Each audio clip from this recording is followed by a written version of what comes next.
want to be disrespectful to you. You made it all about you. The video was literally all about you. You say that, but that's not what I've heard. It's you walking around tube stations confronting people. Well, the point so here is, to say that Susanna, you didn't report what was said to you because you're saying you didn't want to make it all about you is disingenuous. Literally everyone that you meet. Yeah, almost everyone. Literally everyone. I was literally in the green room just now on your show. So literally and everyone you meet says they've seen a fare dodger. Literally everyone. I think... When you say literally everyone, do you mean literally not everyone? It's a turn of phrase, Ed. OK, fine. Turn of phrase is entirely false. No, because actually, almost everyone I've spoken to has said this. Even somebody just now in the green room, one of your producers, came up to me and said, "Thank you for doing the video. I've seen it myself. I think it is a massive national problem." Did you hear that at the end?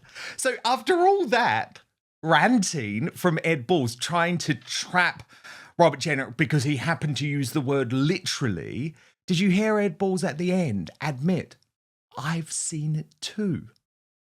The Overton window is changing so swiftly and dramatically on issues that you were previously derided as far right for talking about at all, and that the mainstream media just doesn't know how to catch up on as a result. So after years of claiming that Tommy Robinson, for example, is an extremist for highlighting the Islamist takeover of Britain's prisons, the surging Tory Shadow Justice Secretary Robert Jenrick, who I think is doing a great job, by the way, has now taken that on as an issue of his own. We have a major problem with Islamist gangs in our prisons. Through appeasement and weak leadership, they've been able to take control of prison wings. There are reports of Sharia courts enforced by floggings and beatings. The Times reports that separation centres designed to contain the people capable of radicalisation are now being used as shelters from the people that they're targeting. Paedophiles and serial killers like Levi Belfield are converting to Islam for protection. Prison officers even say that sniffer dogs in the unit that contained the Manchester Arena plotter, Hashim Abedi, were called off for fear of offending Muslim terrorists. The public expect the government to act. It's time that they reclaimed control of our prisons. Now, that new intervention from Jenrick, you could say inspired by the reviews from Tommy Robinson over years, comes as the legacy media starts to view the future Conservative leader as a threat, a real threat, given he's bypassed the usual MSM gatekeepers to go viral by exposing failed London Mayor Sadiq Khan's fare dodgers on the tube. Now, that increasingly deranged red-faced no-hoper on the Labour broadcasting company James O'Brien, of course, had to use Jenrick's moment in the spotlight to play the race card. Theft, shoplifting, drugs in town centres, weird Turkish barber shops. What? Oh, he's doing so well. Weird Turkish barber shops. Well, there was a lovely list there of things that get on everybody's nerves. Why would facial hair management get on anybody's nerves? I would sort of have, I hate that. There's people over there getting their beards trimmed. Oh, dear, down with that sort of. He was doing so well. Why does he have to bring also nationality? Anyway, there has been a proliferation of barbers shops up and down the country that many people consider to be disproportionate to the amount of grooming that is necessary. As with the candy stores that you see on Oxford Street, there are suggestions that it might involve some sort of money laundering. But you don't really get it with the candy stores because you can't stick the word Turkish in the phrase. You can't do the dog whistle. You can't actually try and make it about the ethnicity of the people responsible rather than the Haribo that they're knocking out on an industrial scale in a shop that nobody seems to go into on Oxford Street in London. Over on Woke ITV's Good Morning Britain, lefty Susanna Reid did her best to talk Jenrick down. I want to be disrespectful to you. You made it all about you. The video was literally all about you. You say that, but that's not what I've heard. It's you walking around tube stations confronting people. Well, the point here is, to say that you didn't report what was said to you because you're saying you didn't want to make it all about you is disingenuous. While the Home Secretary's husband, Ed Balls, tried to do Yvette Cooper's bidding once more. So it's a big national issue. Literally everyone that you meet. Yeah, almost everyone.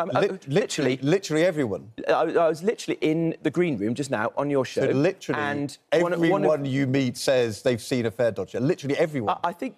When you say literally everyone, do you mean literally not everyone? It's a turn of phrase, Ed. OK, fine. Turn of phrase is entirely false. No, because actually, almost everyone I've spoken to has said this. Even somebody just now in the green room, one of your producers, came up to me and said, "Thank you for doing the video. I've seen it myself. I think it is a massive national problem." You've seen it, Ed. I know. And it's bigger than this. Did you hear that at the end? So after all that ranting from Ed Balls trying to trap Robert Jenrick because he happened to use the word literally, did you hear Ed Balls at the end admit, "I've seen it too"? So even the haters have to admit that Jenrick is making an impact. So where does this leave Tommy Robinson, for so long shunned by the political establishment? Well, as Basil the Great pointed out on X over the weekend, the establishment owed Tommy Robinson a massive apology. Robert Jenrick admits Islamic gang epidemic in prisons, Sharia courts, worst inmates converting for protection, prison guards fear offending Muslims. Tommy has been saying this for decades. And he's saying it again this weekend too, in a new interview with Andrew Eborn over on Octopus TV. So, but yeah, everyone has an email, everyone has a computer, right. You can have a kettle. I don't think everyone should have a kettle, because so many people... You heard about what happened. Yeah, but that's happening. I don't think people understand the level it's happening. In Wood Hill, on the one day where there was an officer who was stabbed in the head, did you see that on the news? Yeah. There was 3 officers attacked just that day. Right. Now, I spend not much time. I get walked from A to B, and obviously I was always asking questions of the staff. Yeah. But when I was getting walked from A to B in one 7-day period, a female officer had her nose broke, a male officer lost his teeth, and another officer was attacked with boiling water. That's what I knew about, just in my interactions of being walked from here to there, listening to the radios. Right. So there are, I think you know when you see servicemen, I think servicemen should have a round of applause and people should shake their hands and thank you for their service. I now have to take that opinion that that's what people need to be doing when they see prison officers.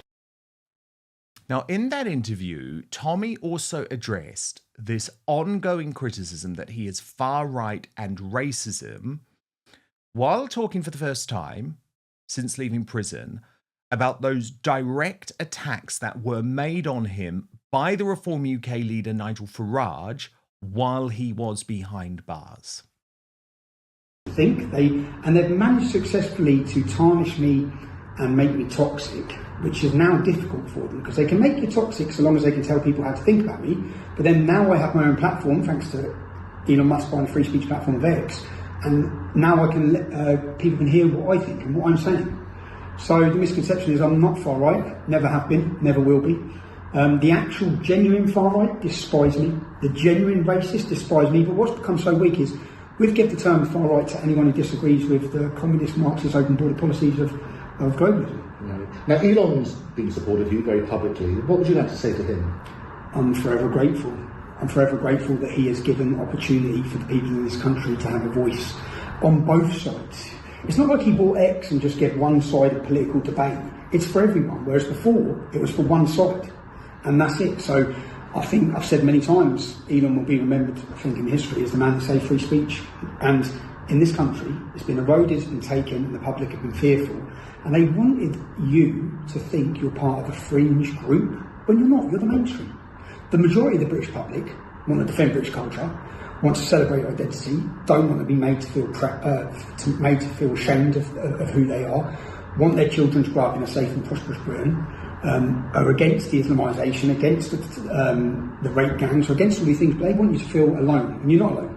You're not alone, but they were successful for a period through to censorship. But I think those days are gone, and I'm quite happy and excited about what comes next for Britain. I think this shift in public opinion that people are seeing, you just saw it in Reform's recent election.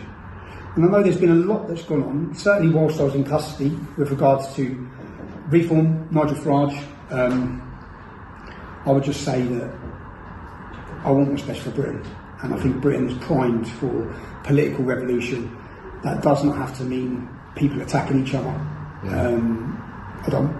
I just want to make sure that the country is primed and the people are primed, they have their voice. Yeah. Now, Andrew Eborn then pushed him directly on Nigel Farage. His response may well surprise you. And asked them about their views on Tommy Robinson. Nigel mentioned Nigel Farage. Yeah. What's your current view of Nigel? I don't know if Nigel's... I understand people's concern and fear. As I said, I was made into a toxic brand successfully, and Nigel may be worried about that. My words would be, Nigel, I'm not your enemy. I'm certainly not your enemy. And regardless of what's been said, I just think that the politics of throwing people under the bus or feeling like you need to do that, you don't need to anymore. Yeah? You don't need to anymore. And maybe Nigel's bought into the media perception of myself. Nigel, I've never met Nigel. I think that people should be judged on not what the media are telling you. You should find out who people are for yourself. And that's something which we touched on last time we spoke about, actually the liberation, if you like, of X, as it's now called, meant that you have a platform to say exactly what you want to say, what Tommy Robinson wants to say. We may disagree with it, but it's what you want to say without it being edited. Without it being edited, so people can hear what I'm saying, not what they're saying I'm saying. So it's so easy to take headlines and clips and try and cause divide, or so many in the media have done it to us for years. So when people actually take in context what I'm saying, they realise, oh, he's not an extremist. He's actually quite a fair bloke and a normal bloke.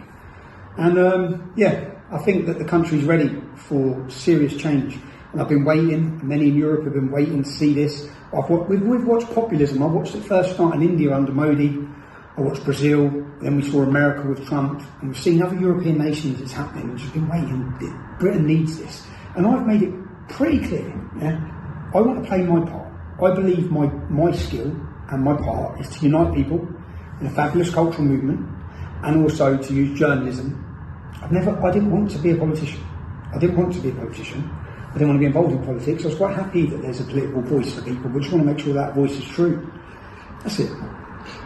So I found that fascinating, actually. I couldn't agree more that a whiff of revolution is in the air, and the best way to save Britain is for the right to unite. So you will note there was no attack back to Nigel Farage. Tommy Robinson didn't do that.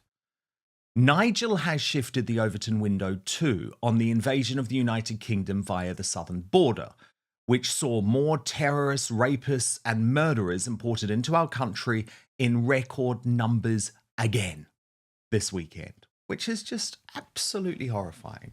But of course, it is time, I think, for Nigel to accept that Reform UK is wrong to shut out anyone who has previously been branded far right when their biggest crime may have just been sharing the fears of a majority of Brits about the future of our once great United Kingdom.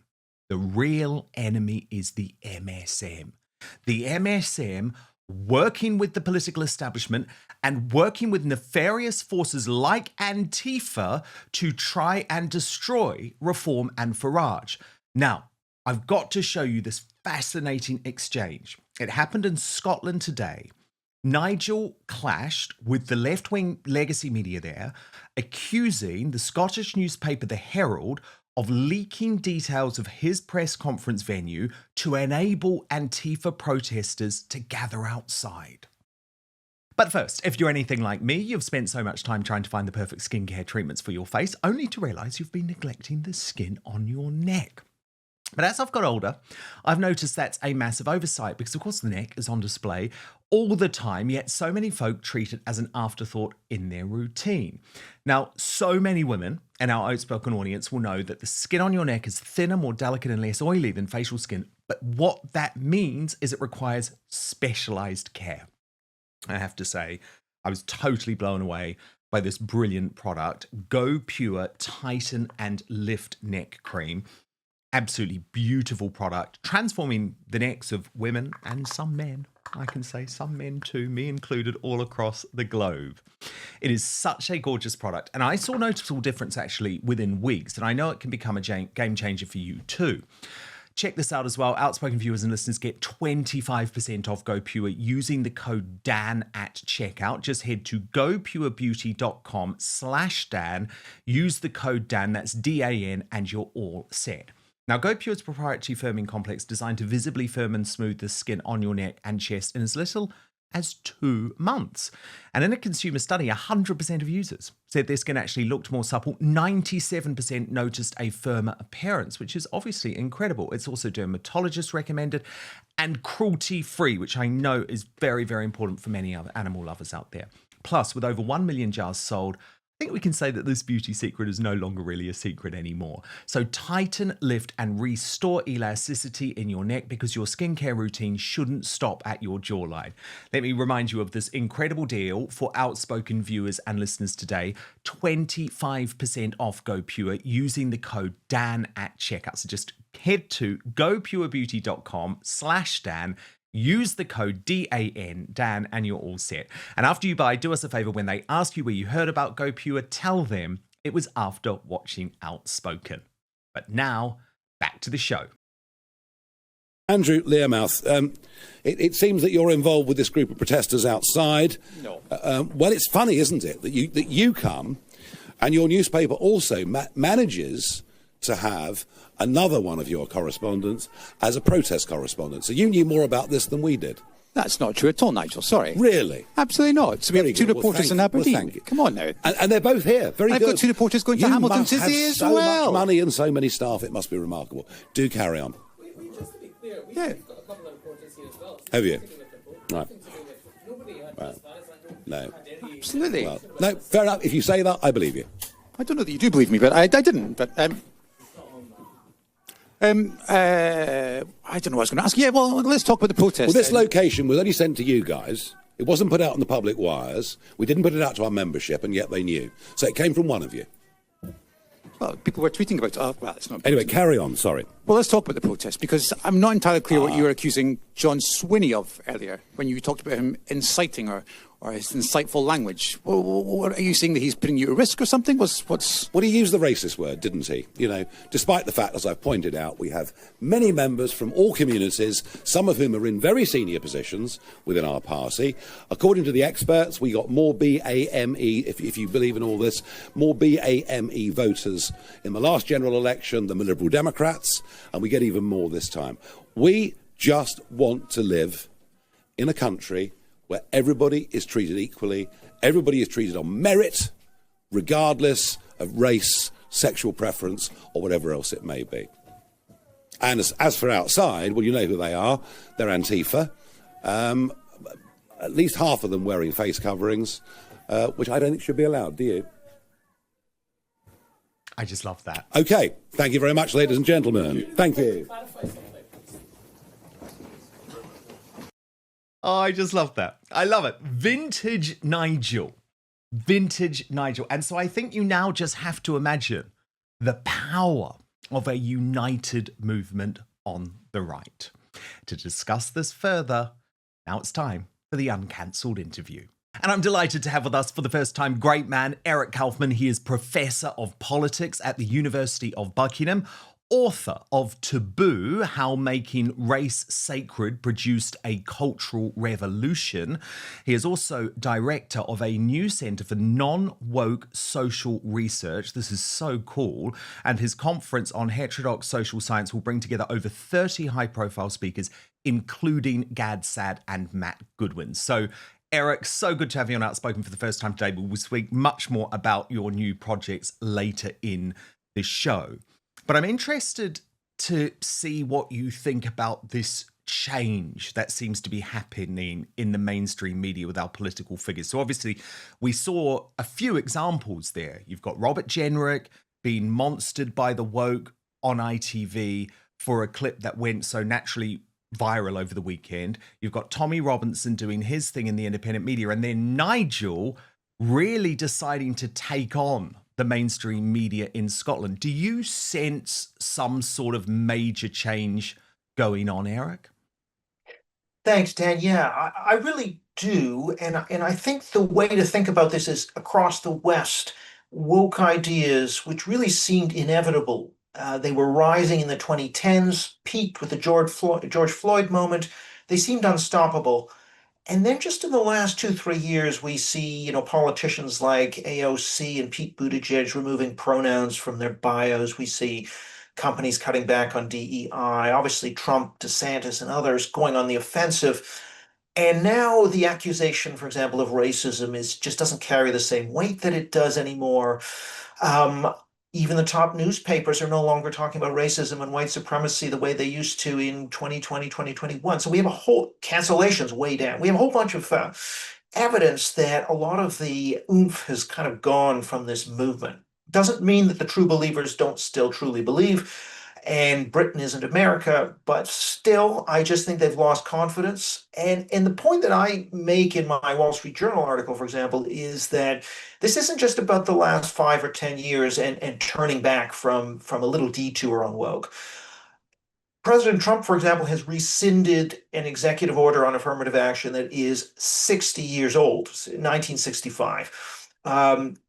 Legislation on what's called disparate impact law, all around DEI, this idea of equal outcomes and emotional harm protection, 40, 50, 60-year-old stuff is being rescinded. We're talking about a major transformation. And that's kind of the point I make, is this isn't just about the last 5 to 10 years. This is the end of the road for something that's been going for 60. And we're going to start to see a much more questioning attitude about this direction in the culture. Do you think there is a role in the future of politics or the culture in the United Kingdom for Tommy Robinson? Because you'll know that in the US, he is very much accepted within right-wing circles, the independent media. He's been a guest on Tucker Carlson's show on Fox News, for example. He's supported by a lot of people who I would consider relatively mainstream right-wing figures, Jordan Peterson and Coulter. But in the UK, his name is almost like toxic. It's radioactive in the mainstream. Can you see that changing? Well, look, I think he's had an impact. He's bringing attention to the grooming gangs issue, for example. And yeah. even if he himself isn't really the spokesman for this going forward, that's made an impact, right? So it may get through Robert Jenrick rather than Tommy.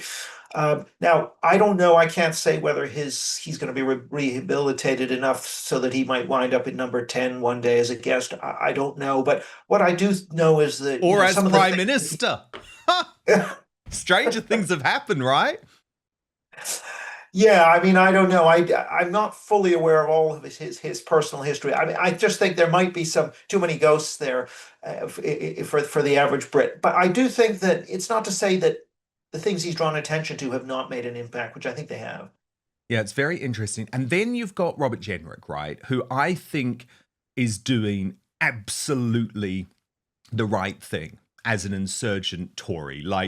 Eric, I think we can both agree we were hugely let down by the Conservative Party on a whole load of issues, including woke, by the way, for the past 14 years. They didn't do what they promised us that they would. So I think it's going to be very, very difficult for that party to ever seek back the trust of the British public. So I start from that point. However, I'm loving what Jenrick is doing. I'm loving the fact that the mainstream media is so annoyed. I mean, could you see the snaring nature of Susanna Reid there? And it's almost like she just doesn't like the fact that he doesn't need to go on woke ITV and Good Morning Britain anymore. That one video posted on Elon Musk's free speech platform X, ricocheted around the world, has had millions and millions and millions of views, far more views than he would ever get by appearing on the legacy media. And that is something that I think old media figures like Susanna Reid can't get her head around. Yeah, I mean, however, he's also doing well on legacy media too. Yes, he is. He is. The question really, I think, is how does this shake out? Because reform has really got the momentum now. Jenrick is, of course, an insurgent, but within an established party that, of course, has lost a lot of trust because of the way they handled immigration and woke and other issues. And I guess my worry is, I'm Canadian, and in Canada, we had a Reform Party and the Conservatives splitting the vote on the right for better part of 15 years and allowed essentially the left to come into power election after election. if Reform voters don't trust the Conservative brand and won't vote for it, the question is, how do we avoid that Canadian situation? And I'm still not sure I see an obvious way out of it. A Unite the Right movement, in Canada, it took 3 elections, and I worry that it would take a few cycles before we see a Jenrick-led Tory party uniting the right, because a lot of Reform voters probably won't trust them. I don't know what you think on this. I'd be interested. Yeah, I mean, oh God. I have so many mixed views. I was very, very much behind what Reform UK were doing until they reported Rupert Lowe to the police for hurty words.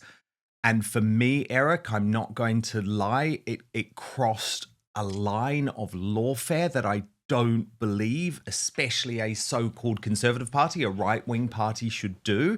So I was very disappointed by that. I mean, look, I was colleagues with Nigel Farage at GB News for 3 years. I think he's a good guy.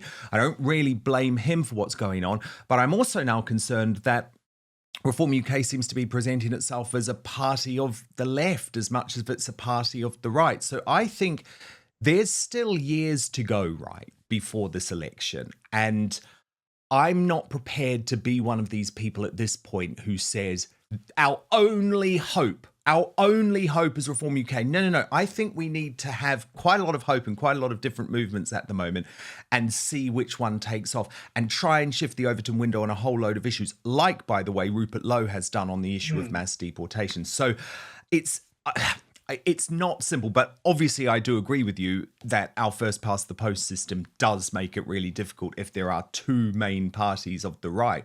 But surely we actually deserve a true party of the right. I'm really not keen on this whole thing from Reform UK at the moment. No, we're not a party of the right. No, I think what the UK desperately needs and deserves at the moment is a true small c Conservative party of the right. So it's going to be very, very interesting to see what happens over the next few years. Thank you so much for watching Dan Wootton Outspoken. Please click on my face just to the bottom left to subscribe to this brand new independent news source and turn on the notification bell so you'll be alerted to our brand new live shows, uncancelled interviews, and special royal episodes. Outspoken is also now available as a podcast, so you can listen to the show every weekday on the go, wherever you are.